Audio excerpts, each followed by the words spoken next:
Hey guys, in this Platinum Pathway video, we'll be completing the trophy list and getting the Platinum for the Plucky Squire. But before we get started, I need your opinion on something. Should I keep calling this series the Platinum Pathway? Another one I was thinking of using was the Platinum Experience, but I don't know, which one do you think sounds better? Let me know down in the comments section. This series is still in its baby phase, so I can make some changes. And one more thing before we get started is I'm gonna hide a picture of my cat Sue somewhere in the video. Comment down below when and where. If I get enough responses to this, maybe I'll eventually do a PSN gift card giveaway. Alright, enough of that. Let's get back to business. If you're a PlayStation Plus user, then I assume you have seen the Plucky Squire pop up in the store. It's a cutesy little fantasy action platformer about a storybook character named Jot that gets into some shenanigans that allows him to hop between the 2D pages of his book to the 3D outside world. There are only 21 trophies to be earned for the Plucky Squire, making it a pretty simple and relaxing game to play.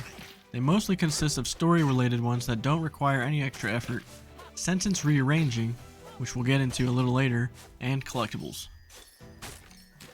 The game opens up to a narrator introducing us to Jot and the book he lives in.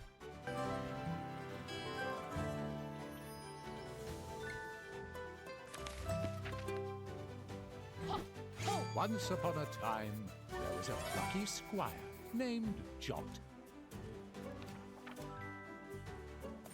Jot lived in the land of Mojo, a land of creativity.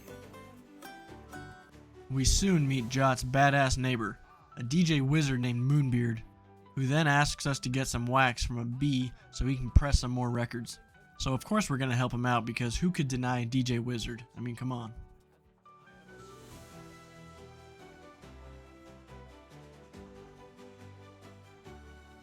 So we make our way across some pages of the book to find the beehive, only to find out it's being guarded by a ferocious honey badger.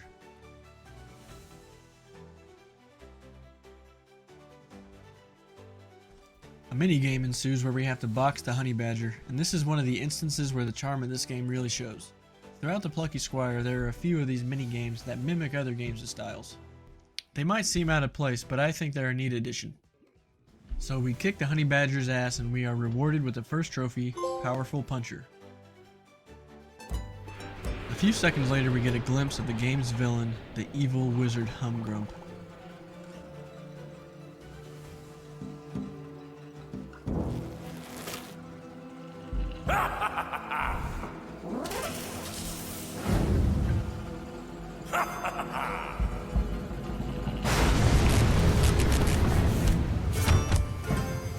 We return to Moonbeard and squad up with our friend Violet and head out on our adventure.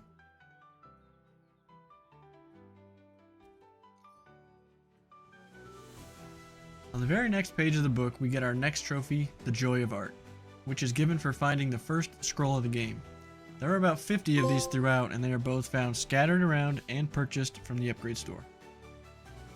On the following page, we see some words and some dashes on the ground.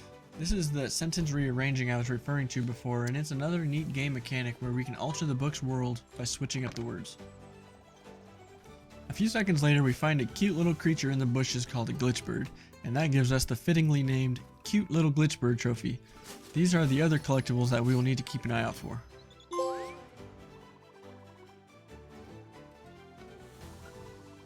Shortly after, we get introduced to our third party member, a rock and roll dude named Thrash.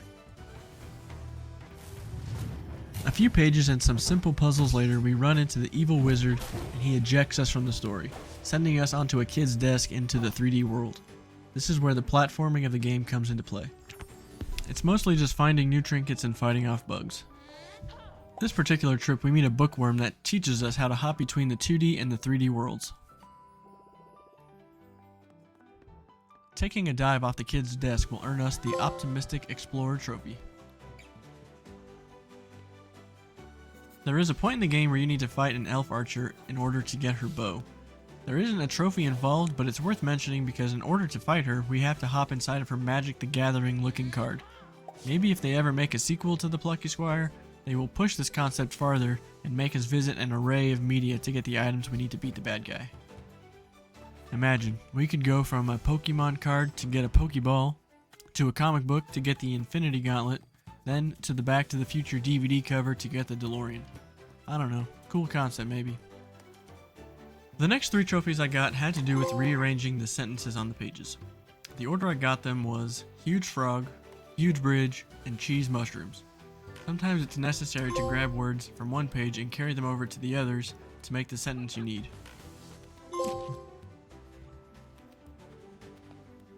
The next trophy is pretty easy. At some point in the game we will be out on the desk and need to find a jetpack to get around. At the peak of the area is a star projector with a scroll on top, and upon grabbing it you'll get the Star Walker trophy. Not much longer after that is the final boss of the chapter, the Heavy Metal Mega Eagle. Defeating it will net us the Metal Warrior trophy. Continuing on, we once again have to make a cheesy sentence. This time is to make a cheese pillar. Doing so will give us the Cheese Pillar trophy.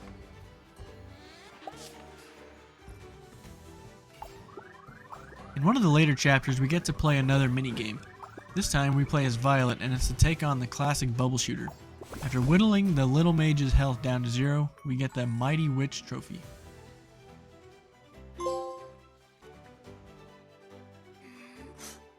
Violet was victorious. For the last sentence rearrangement trophy, we need to break a statue of the evil wizard Humgrump. Doing this will give us the Bust Buster trophy. At this point I was very close to completing the game, only a few more trophies to go. The Powerful Jot trophy is given for purchasing all the upgrades from the little shopkeeper that shows up throughout the game.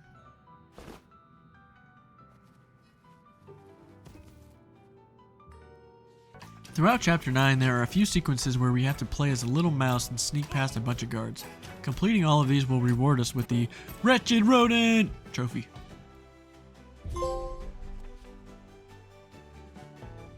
And the next 3 trophies I earned all came from completing the story. The first one, Triumphant Squire, is for beating the final boss, Humgrump. To fight him, we have to go through all the mini-games we played to fight the other bosses, only slightly more challenging this time. The final battle was a pretty fun jetpack fight that was probably inspired by another game that I don't know the name of.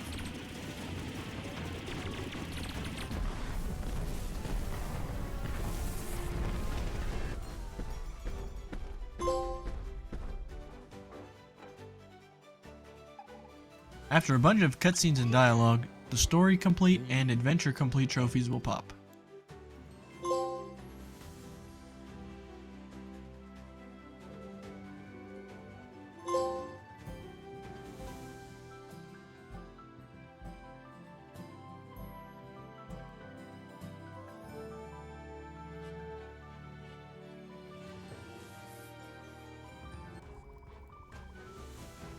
Speaking of the dialogue, that was probably my only gripe with this game. It seemed like every 5 seconds there was a beat of unskippable talking from somebody that would really kill the flow of things.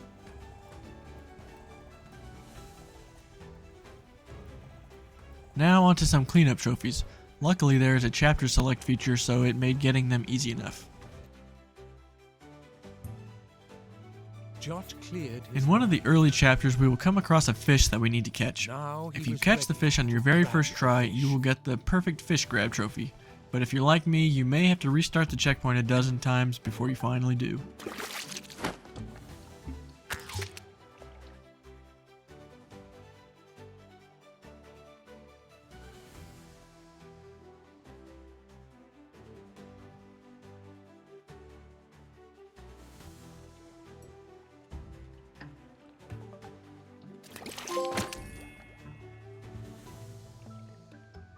And the last 2 trophies I needed before the sweet platinum was for finishing up grabbing all the collectibles. Finding all of the cutesy little Pokemon will earn us the Savior of the Glitchbirds trophy, and for finding and buying all of the scrolls we'll get the Art Collector trophy. And there you go. After all the time and effort of getting these trophies, we get the very imaginatively named platinum, Get all trophies. uniquely described as... Get all trophies. Overall, I did enjoy this game. It was a nice and easy, unique breath of fresh air. The concept was neat and the mini-games gave a hint of nostalgia.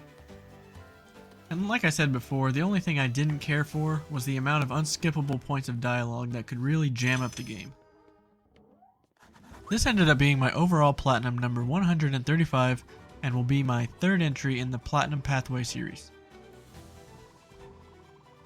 Let me know if I should stick with that name or go with something different. Thanks for watching and stay tuned for the next one.